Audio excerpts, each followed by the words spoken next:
শ্বশুরবাড়ি জিন্দাবাদ। হ্যাঁ হ্যাঁ, আজ আমাদের জামাই চলে আসলো সুন্দর একটা গাড়ি সাজিয়ে নিয়ে, বর বেশে আমাদের মেয়েকে বিয়ে করতে। আর এখানে প্রচুর ধামাকা ধামাকা নাচ, সঙ্গে শাশুড়িরা জামাইকে বরণ করে মিষ্টি খাইয়ে এখন ঘরে তুললো। তারপরে চলো ফুল ভ্লগটাই আজকে তোমাদের সঙ্গে একটু একটু করে শেয়ার করব। তো হাই সবাই, কেমন আছো? আশা করি ভালো আছো। তো আজ আমি সন্ধ্যার দিকে একদম রেডি হয়ে গেছি, কারণ আজ আমাদের জামাই কিন্তু এন্ট্রি এখন। তো এখন আমরা শাশুড়িরা সবাই চলে এসেছি এখানে, কারণ আমরা শাশুড়ি বস, তো আমরা তো এখন জামাইকে বরণ করব গাড়ি থেকে নামিয়ে। তো এখন জামাইকে ফাইনালি গাড়ি থেকে নামানো হচ্ছে।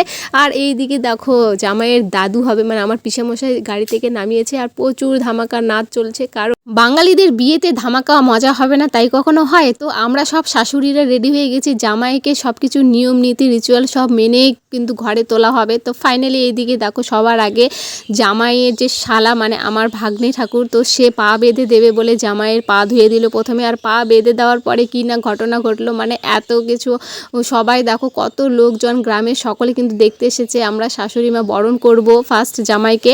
আর এদিকে জামাইয়ের পা বাঁধা হয়েছে, আর জামাইয়ের পা বেঁধে তার শালা, যেহেতু শালিকে নেই তার জন্য শালাবাবুই জামাইয়ের পা বেঁধে দিচ্ছে। তারপরে দেখো কিছু দক্ষিণা আদায় করার জন্য এদিকে সবাই মিলে, সব দিদা আর যে শালা সবাই নাচ করছে যে হ্যাঁ কিছু দক্ষিণে নেবই। তো ছেলে পক্ষের লোকজন বলছে না অত কিছু দিতে পারবো না, আর এইদিকে আমাদের মেয়ে পক্ষের লোকজন বলছে না দিতেই হবে। এই বলে প্রচুর তর্ক বিতর্ক করার পরে ফাইনালি কিন্তু টাকা দিয়েই দিল। আর মেয়ে পক্ষ কিন্তু কম নাকি, তারা তো ছাড়বে না তাই না? তো যাই হোক, তারপরে দেখো শাশুড়িরা এখন জামাইকে বরণ করে ঘরে তুলবে। তো সবার আগে দিদি সব নিয়মগুলো করছে, আর জামাইকে মিষ্টি খাইয়ে দিল, তারপরে জামাইকে পুজো দিয়ে দিল, আরও অনেক নিয়ম থাকে সেগুলো করা হচ্ছে। আর ফাইনালি এদিকে দেখো মামি শাশুড়ির এন্ট্রি, মানে জামাইকে মিষ্টি খাওয়াচ্ছে, আর এরপরে জামাইকে একটু বরণ করলো।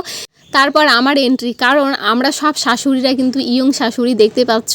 তো আমরা সবাই একটু একটু করে বরণ করছি জামাইকে, আর সবার আগে মিষ্টি খাইয়ে দিয়ে জামাইয়ের দেখো মুখ ধুয়ে দিয়ে এখন নিজের আঁচল দিয়ে জামাইয়ের মুখ মুছে দেওয়ার পর জামাইকে এইবারে বরণ করে নিচ্ছে। আর এরপরে দেখো আরও ইয়ং শাশুড়িরা আছে, এই যে আমার বোনরা, তারাও কিন্তু জামাইকে মিষ্টি খাইয়ে বরণ করছে। তো যাই হোক সব শেষে দেখো এরপর আমাদের মেয়ে বসে গেছে, গ্রামের সব লোকজন আশীর্বাদ দিচ্ছে, যৌতুক দিচ্ছে। তো সেখানে আমি আর দিদি আর ভাগ্নি মিলে ফটো তুললাম, আর এরপরে কিন্তু সবাই দান দিচ্ছিল। তো চলো এই ভিডিওটা এখান থেকে এন্ড করছি। আর আমাদের মেয়েকে আর জামাইকে কেমন লাগছে অবশ্যই কমেন্টে জানাবে, ভালো লাগলে চ্যানেলটি সাবস্ক্রাইব করে রাখবে, আর কেউ মিস করবে না, এরপর ধামাকা ভ্লগ আসবে।